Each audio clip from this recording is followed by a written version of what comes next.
Kapal niya.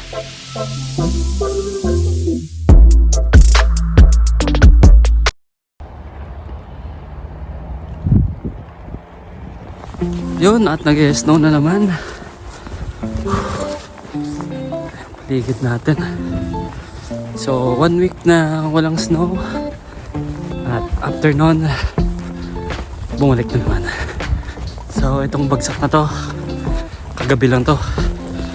Ang kapal niya. Grabe. Kapal din, pero yung temperature is negative 16. Kayang-kaya lang. Nakakapal lang. Napakakapal.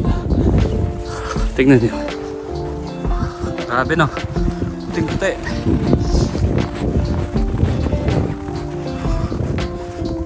Yan yung paligid. Puting-puti. Yan, dito na ako nag-aantay ngayon. Tingnan niyo naman. Puting-puti na naman. Pagabi lang to ha. Pagabi lang bumagsak yung snow.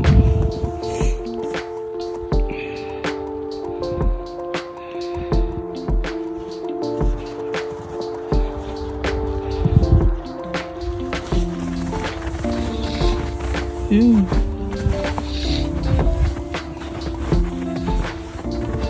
Yan, panibagong araw na.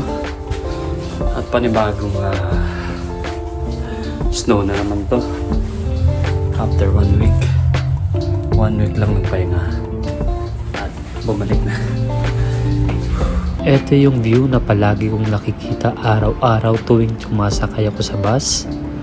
At ito din yung nagpapaalala sa akin sa tuwing tinatamad ako, sa tuwing pagod ako, na dati ito ay pangarap ko lang at ngayon nasa harap ko na. At hindi ko na to papakawalan. Yun nga. Late ako ng mga 1 oras. Alos 1 oras ako nagantay sa bus. Wow, hindi dumating yung bus. Grabe, dami namin yung stranded sa bus stop doon. Yung isa ka pang kasamahan hindi pa nagsuot ng makapal na mga coat. Saka wala talaga. Nanginginig siya sa ginawa. Kaya eto ngayon, late ako. Tignan mo yung store ko, nandyan lang yan lang yung store ko.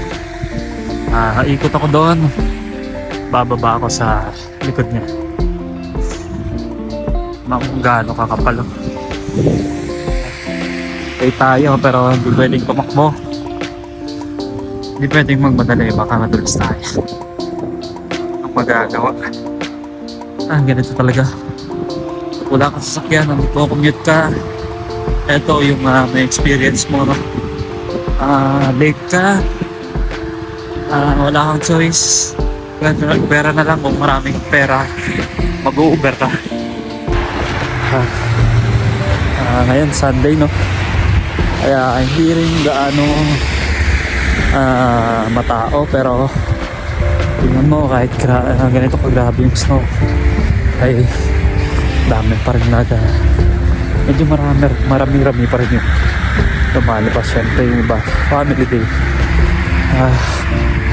Ito, medyo malakas-lakas yung snow. Medyo malakas-lakas yung snow. Kaya makapal pa lang ang bagsak niya. Tignan niya.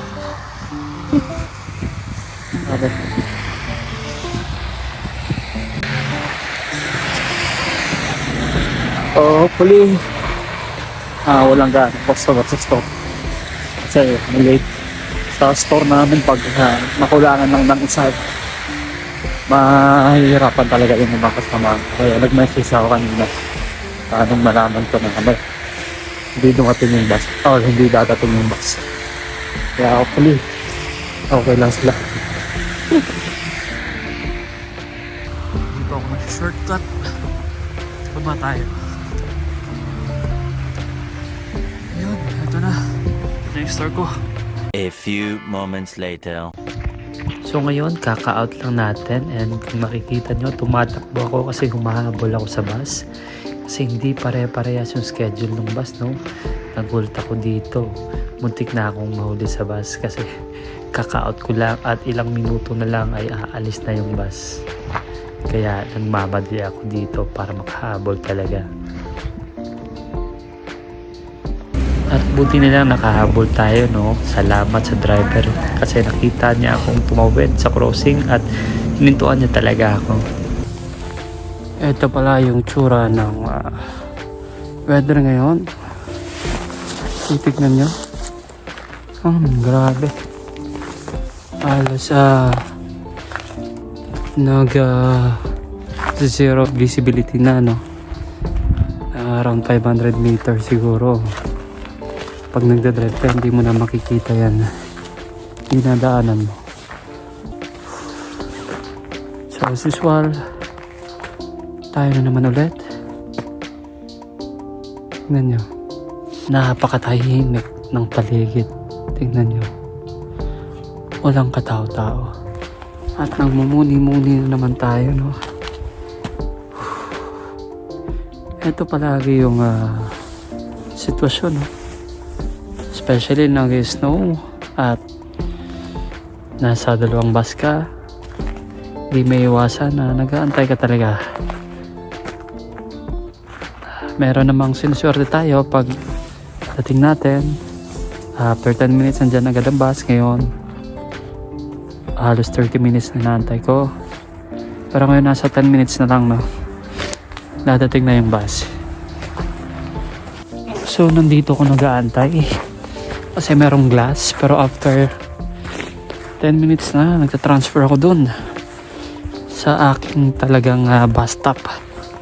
Wala dong glass kung titingnan nyo, tingnan nyo.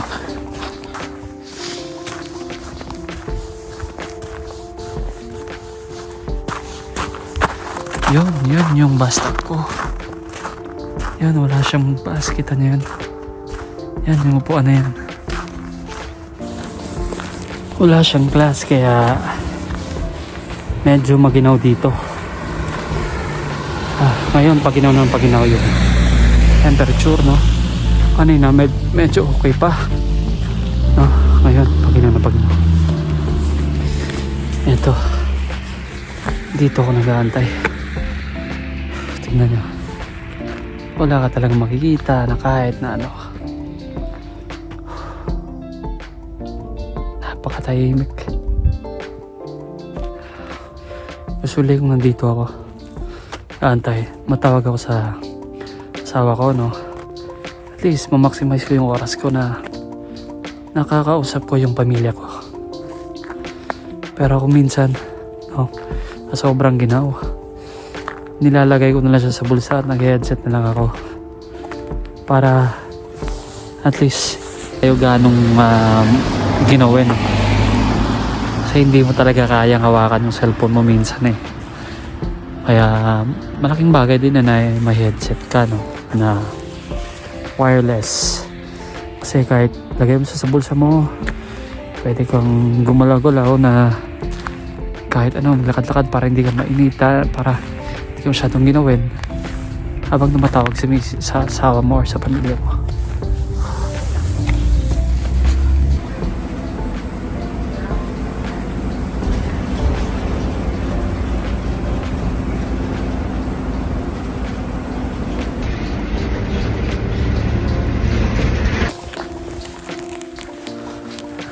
So,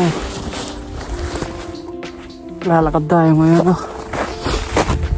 Nasa huling kapababala natin sa bus. So,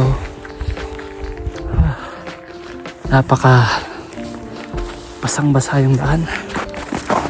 At yung mga snow nasa gilid na lahat.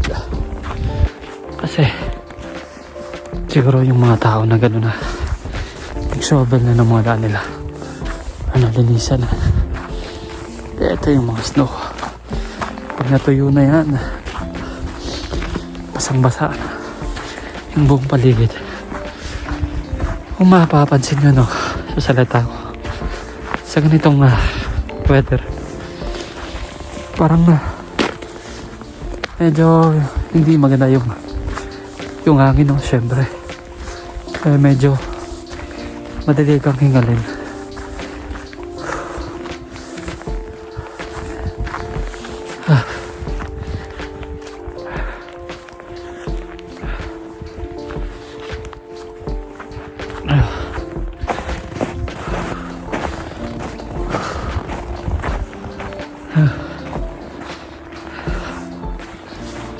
Nag-iisa tayo palagi sa paglalakad.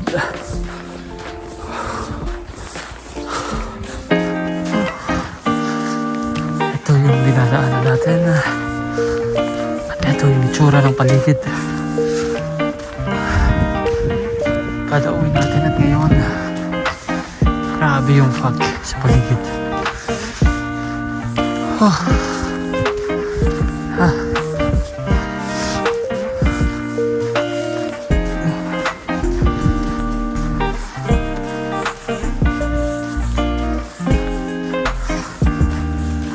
Parang weird, no?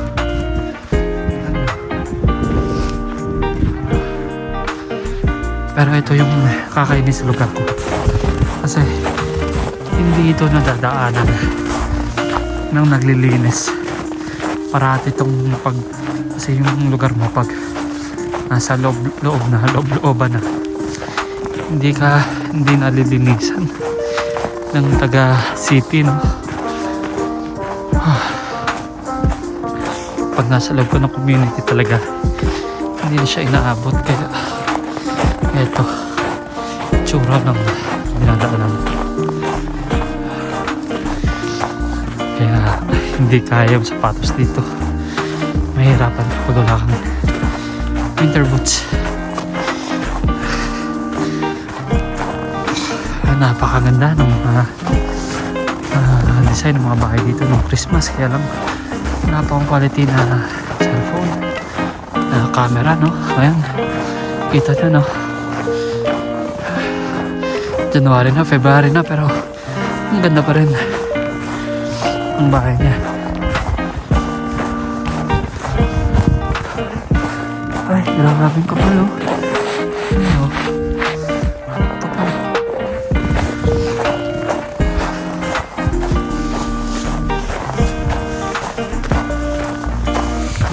Yung mga ano ba? Parang nabuo ang ice.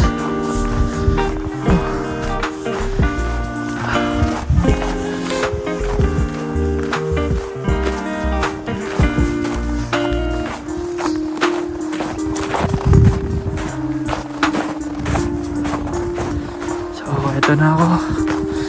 Pasok na tayo sa aking nirerentahan.